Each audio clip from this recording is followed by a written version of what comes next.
की फिराक में थे ये। खबरों में बढ़ते हैं आगे, जहां राजस्थान के शिक्षा मंत्री मदन दिलावर अक्सर अपने बयानों के कारण चर्चा का विषय बने रहते हैं। कोटा के में आपको बता दें कि दिए गए उनके एक और बयान ने एक बार फिर से उन्हें सुर्खियों में लाकर रख दिया है। उन्होंने ताजा बयान में दावा किया कि देसी गाय का दूध बच्चों को बुद्धिमान और सक्रिय बनाता है, जबकि भैंस का दूध उन्हें सुस्त और भ्रष्ट बनाता है। यह बयान रामगंज मंडी क्षेत्र में आयोजित सभा में दिया गया। शिक्षा मंत्री मदन दिलावर ग्राम ग्वाला योजना के घोषणा होने के कार्यक्रम में पहुंचे थे। सभा के दौरान 14 गांवों में गाय चराने की प्राचीन परंपरा को पुनर्जीवित करने के लिए ग्राम ग्वाला नियुक्त करने की घोषणा की गई। नई व्यवस्थाओं के तहत 70 से अधिक गायों पर एक ग्राम ग्वाला नियुक्त किया गया, जबकि संख्या अधिक होने पर 2 ग्वाले रखे जाएंगे। ऐसे में मंत्री ने अपने दावों को सही ठहराने के लिए गाय और भैंस के बच्चों का उदाहरण भी दे डाला और इसके बाद वो एक बार फिर से चर्चा में आ गए। छोटे शब्दों में जानता हूं कि 5-7 गाय ऐसी चुनो जिन्होंने 3-4 दिन पहले अपने बच्चे को जन्म दिया हो। ऐसे इतनी भैंसे चुनो जिन्होंने 3-4 दिन पहले अपने बच्चे को जन्म दिया है।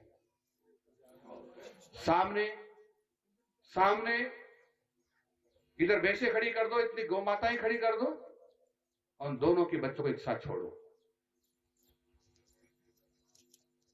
भैंस का बच्चा भाग कर जाएगा, भैंस के नीचे जाएगा, एक के नीचे जाएगा, पता चला वो तो उसकी मां नहीं है, दूसरे के नीचे जाएगा, तीसरे के नीचे जाएगा, चौथे के नीचे जाएगा, बड़ी मुश्किल से उसको मां मिलेगी। गाय का बच्चा, गौ माता का बच्चा सीधा अपनी मां के पास जाएगा और दूध पीने लग जाएगा।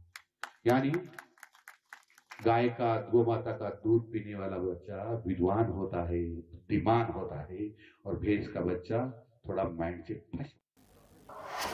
और इस विषय पर ज्यादा जानकारी के साथ न्यूज रूम से सहयोगी नीतू गुप्ता हमारे साथ बनी हुई हैं।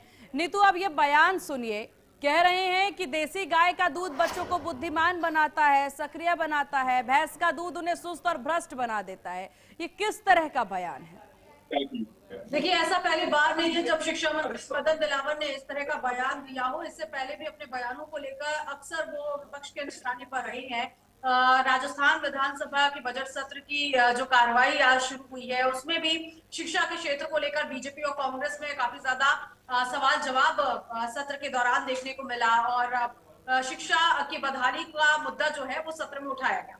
बहरहाल इस बीच जो ये बयान आया है मदन दिलावर का, उसमें वो एक कार्यक्रम में पहुंचते हैं और सार्वजनिक मंच के जरिए जो वहां महिलाएं मौजूद होती हैं, उनके बच्चों के विकास को लेकर वो बात कह रहे होते हैं। हालांकि जिस तरह से, जिस अंदाज में उन्होंने अपनी बातें रखी है, अब एक बार फिर से उनका ये बयान सुर्खियों में आ चुका है। उन्होंने कहा कि गाय और भैंस के दूध की तुलना की है और कहा है कि जो गाय का दूध होता है वो काफी ज्यादा पौष्टिक होता है। वो ये समझाने की कोशिश कर रहे थे भैंस के दूध के अगर हिसाब से देखा जाए तो, अगर कोई माँ अपने बच्चे लेकिन नीतू, ये इतना बेतुका बयान देने के पीछे का कारण हम क्या मान सकते हैं? जब कोई मंत्री, शिक्षा मंत्री, कोई एक आप ऐसे जनप्रतिनिधि हैं जिसको सुनने के लिए और जिसकी बात तमाम जनता सुन रही है, बच्चे मान रहे हैं, अब इस तरह का बेतुका बयान दे देना, ये कहां से कहां तक सही है? लॉजिकल भी अगर हम इसे देखें तो बिल्कुल, इसीलिए वो घिर चुके हैं, क्योंकि जिस तरह से उन्होंने अपनी बात रखी है, वाकई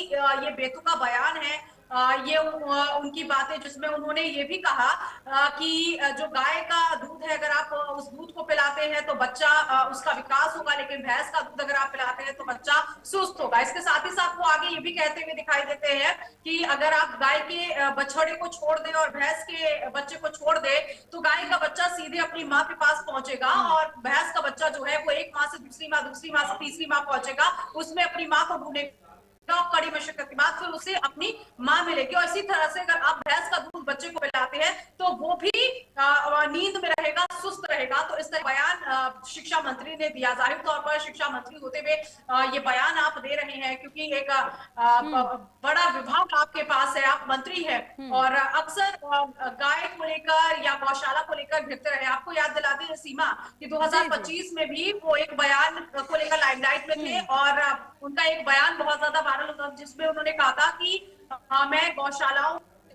जब कांग्रेस ने इस पूरे मामले को बिल्कुल नहीं, तो और ऐसा बिल्कुल आपने ठीक कहा, ये ऐसा पहली बार नहीं है जब वो इस तरह के बयान के लिए चर्चाओं में आए हैं। या तो वो बिना सोचे समझे बयान देते हैं या फिर चर्चा में आने के लिए बयान देते हैं। आपका बहुत शुक्रिया नीतू, तमाम जानकारी साझा करने के लिए। खबरों में आगे बढ़ते हैं। प्रतापगढ़ में एक व्यक्ति को कथित तौर पर 10 साल तक बंधक बनाकर मजदूरी कराई गई। आरोप है कि इस दौरान उसका धन परिवर्तन